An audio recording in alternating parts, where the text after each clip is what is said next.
শুভ সকাল সবাইকে। তো আজকে তো হচ্ছে নীল ষষ্ঠী, তোমরা সবাই জানো। আজকে সন্তানের মায়েরা সন্তানের যে ভালোর জন্য মানে মঙ্গলার্থে আর কি উপোস থেকে আজকে শিবের মাথায় জল ঢালে। তো আজ এখন বাজে 12:30, সকাল আর নেই, যাই হোক দুপুর হতে গেল। তো এখন আমরা রেডি হয়ে যাচ্ছি গঙ্গা স্নান করতে। সব রেডি করে নিয়েছি, মেয়ে বাপি মা যাচ্ছে টোটো করে, আর আমি আর মামানের বাবাই যাব স্কুটি করে। তো এই দেখো এখানে সব রেডি করে নিয়েছি, ঠাকুরের জিনিস প্লাস্টিকে যা যা নিতে হয়। ওই ঠাকুর ওখানে একটুখানি স্নান করে একটু শিবের মাথায় জল ঢালবো। বাকি তো বাতিদানের সময় হচ্ছে সন্ধ্যে 6টা মনে হয় 40 না 42 থেকে ওই সময়টা মানে 7:30 অবধি আর কি। তো তখন মন্দিরে গিয়ে জল ঢেলে তারপরে ব্রত ভাঙবো। তো এই যে জামা কাপড়ও নিয়ে নিয়েছি।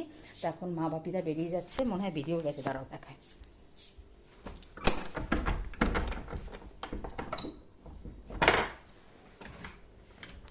বেরিয়ে গেছে, বেরিয়ে গেছে। তো চলো যাওয়া যাক। তোমাদের দাদাভাই আসলে গেছে ব্যাগ সেলাই করতে, তো ব্যাগ সেলাই করে না আসা অবধি বেরোতে পারছি না, সেই জন্য একটু লেট হয়ে যাচ্ছে। আসলে তারপরে বেরোবো, সব গুছিয়ে রেডি করে রেখেছি, ও আসলেই বেরোবো।